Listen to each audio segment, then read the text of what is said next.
Welcome to YouTube channel YRS class में एक बार फिर से आप सभी लोगों का बहुत बहुत स्वागत है।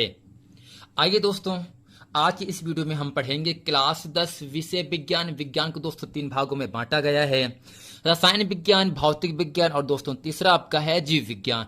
तो दोस्तों जो आपका रसायन विज्ञान है, इसमें जो आपका पहला चैप्टर है रासायनिक समीकरण एवं रासायनिक अभिक्रिया एवं समीकरण। तो दोस्तों इसके पहले के वीडियो में मैंने आप लोगों को योगात्मक या संचरण अभिक्रिया किसे कहते हैं और दोस्तों इसके साथ साथ ही वियोजन अभिक्रिया किसे कहते हैं। और दोस्तों आज की इस वीडियो में हम पढ़ेंगे वियोजन अभिक्रिया कितने प्रकार के होते हैं। जैसा कि दोस्तों आपको सामने दिख रहा होगा, वियोजन अभिक्रिया 2 प्रकार की होती है। दोस्तों पहला क्या होगा, उसमें वियोजन अभिक्रिया। दोस्तों दूसरा होता है विद्युत अपघटनीय वियोजन अभिक्रिया। दोस्तों उसमें वियोजन अभिक्रिया का मतलब ये होता है जिस यौगिक में हम उष्मा देते हैं, उष्मा देने पर उसका वियोजन हो जाता है, अलग हो जाता है, हट जाता है, वही दोस्तों क्या होता है, उसमें वियोजन अभिक्रिया कहलाता है। यानी दोस्तों वह रासायनिक अभिक्रिया जिसमें किसी भी यौगिक को उष्मा या ताप देने पर 2 या 2 से अधिक अणुओं या विकारकों में टूट जाता है और ठंडा करने पर वह अपनी मूल अवस्था में आ जाता है, उसमें वियोजन अभिक्रिया कहलाता है।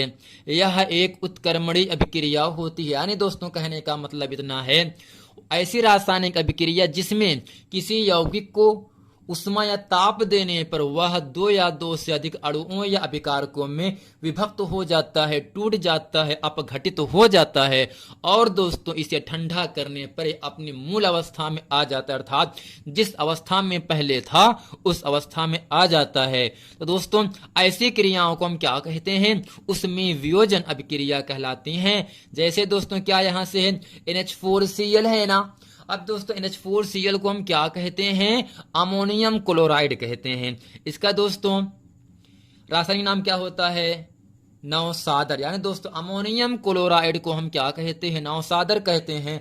और दोस्तों अमोनियम क्लोराइड पर को जब हम गर्म करते हैं तब यह NH3+HCl में टूट जाता है। अर्थात दोस्तों नवसादर पर हम जब उष्मा प्रवाहित करते हैं, ताप प्रवाहित करते हैं, तब यह NH3 अर्थात अमोनिया, HCl अर्थात हाइड्रोक्लोरिक अम्ल में टूट जाता है। लेकिन दोस्तों अगर अमोनिया और HCl को हम ठंडा करेंगे तब फिर क्या बनता है, NH4Cl बन जाता है। यानी दोस्तों NH4Cl को गर्म करने पर NH3 और HCl बन जाता है, टूट जाता है। और दोस्तों NH3 और HCl को ठंडा करने पर यह अपनी मूल अवस्था में आ जाता है। तो दोस्तों सेम इसी प्रकार PCl5 है, अर्थात आपका फास्फोरस पेंटाक्लोराइड है। जब दोस्तों इस पर हम ताप को आरोपित करते हैं, उष्मा देते हैं, तब यह दोस्तों PCl3 और Cl2 में टूट जाता है। तो दोस्तों कहने का मतलब इतना है, वह रासायनिक अभिक्रियाएं जिसमें किसी यौगिक को, दोस्तों NH4Cl क्या एक आपका यौगिक है, किसी यौगिक को उष्मा या ताप देने पर 2 या 2 से अधिक अणुओं या विकारकों में टूट जाता है और दोस्तों इसे ठंडा करने पर यह अपनी मूल अवस्था में आ जाता है। ऐसी क्रियाओं को दोस्तों हम क्या कहते हैं, उसमें वियोजन अभिक्रिया कहलाती हैं। अर्थात दोस्तों जो उसमें वियोजन अभिक्रियाएं होती हैं यह एक आपका उत्क्रमणीय अभिक्रिया होती है।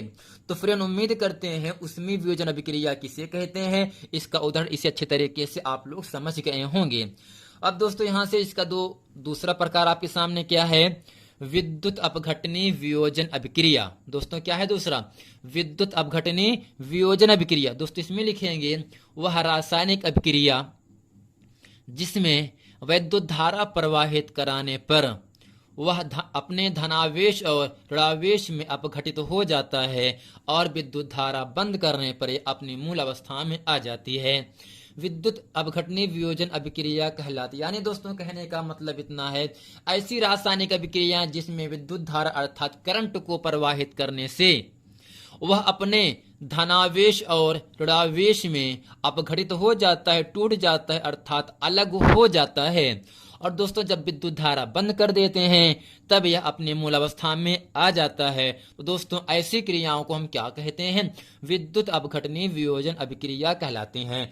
अब दोस्तों जैसा आपके सामने यहाँ से क्या बताया गया, अमोनियम क्लोराइड में दोस्तों NH4Cl क्या है? अमोनियम क्लोराइड है, जिसे हम नौसादर के नाम से भी जानते हैं। अर्थात दोस्तों अमोनियम क्लोराइड में विद्युत धारा प्रवाहित कराने पर यह NH4 प्लस और Cl माइनस में टूट जाता है। यानी दोस्तों अमोनियम क्लोराइड में जब हम विद्युत धारा प्रवाहित करते हैं, करंट को प्रवाहित करते हैं, तब यह NH4 प्लस और Cl माइनस में टूट जाता है। अर्थात दोस्तों NH4Cl पर हम जब विद्युत धारा आरोपित करते हैं तब NH4Cl और NH4 प्लस और Cl माइनस में टूट जाता है। लेकिन जब विद्युत धारा बंद कर देते हैं तब दोस्तों NH4 और Cl मिल करके क्या बन जाता है? NH4Cl बन जाता है। सेम इसी प्रकार दोस्तों क्या आपका है NaCl है, जिसे हम क्या कहते हैं? सोडियम क्लोराइड कहते हैं। अर्थात दोस्तों सोडियम क्लोराइड पर हम जब विद्युत धारा प्रवाहित करते हैं तब यह Na प्लस अर्थात सोडियम प्लस तथा क्लोरीन माइनस में विघटित हो जाता है, अर्थात टूट जाता है। लेकिन दोस्तों जब इन दोनों पर क्या करते हैं? विद्युत धारा बंद कर देंगे, तब दोस्तों फिर यह अपने मूल अवस्था अर्थात NaCl बन जाता है। यानी दोस्तों NaCl अर्थात सोडियम क्लोराइड पर विद्युत धारा प्रवाहित करते हैं जब Na प्लस और Cl में टूट जाता है। लेकिन जैसे ही विद्युत धारा बंद कर देते हैं तब यह NaCl पुनः प्राप्त कर लेता है। सेम इसी प्रकार दोस्तों क्या है, जिसे दोस्तों हम क्या कहते हैं? NaCl को नमक का सूत्र भी कहते हैं, अर्थात सोडियम क्लोराइड है।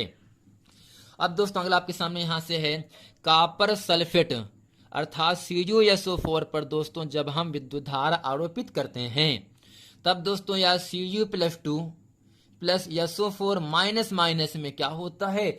विघटित हो जाता है, अर्थात टूट जाता है। अर्थात दोस्तों जब कॉपर सल्फेट पर हम विद्युत धारा आरोपित करते हैं तब कॉपर +2 और SO4 -2 में टूट जाता है। लेकिन जैसे ही विद्युत धारा बंद कर देंगे तो पुनः ये अपनी अवस्था में अर्थात कॉपर सल्फेट प्राप्त कर लेता है। तो दोस्तों उम्मीद करते हैं इस पूरे वीडियो में वियोजन अभिक्रिया के प्रकार अर्थात कितने प्रकार के दोस्तों होते हैं? 2 प्रकार के दोस्तों होते हैं। दोस्तों पहला प्रकार क्या होगा? उष्मीय वियोजन अभिक्रिया होता है, जिसमें उष्मा या ताप देने पर यह अपने अणुओं या अभिकारकों में टूट जाता है, लेकिन जैसे इसे ठंडा कर देते हैं पुनः अपने मूल अवस्था में आ जाता है। या दोस्तों क्रिया क्या कहलाता है? उसमें वियोजन अभिक्रिया कहलाता है। और दोस्तों दूसरा क्या आपका है? विद्युत अपघटनीय वियोजन अभिक्रिया, यानी ऐसी रासायनिक अभिक्रियाएं जिनमें विद्युत धारा प्रवाहित करने पर यह अपने धनावेश और ऋणावेश में टूट जाता है, और जब विद्युत धारा बंद कर देते हैं तब यह अपनी मूल अवस्था में आ जाता है। अर्थात दोस्तों NH4Cl पर हम जब विद्युत धारा प्रवाहित करते हैं तब NH4 प्लस और Cl माइनस में टूट जाता है। लेकिन जैसे ही विद्युत धारा बंद कर देंगे तो पुनः ये NH4Cl प्राप्त कर लेता है। तो दोस्तों उम्मीद करते हैं ये पूरा प्रश्न वीडियो आप लोगों को बहुत अच्छे तरीके से समझ में आ गया होगा। यदि दोस्तों आपने अभी तक इस चैनल को सब्सक्राइब नहीं किए हैं तो आपसे निवेदन है कि आप इसे लाइक, सब्सक्राइब और शेयर जरूर कर दें।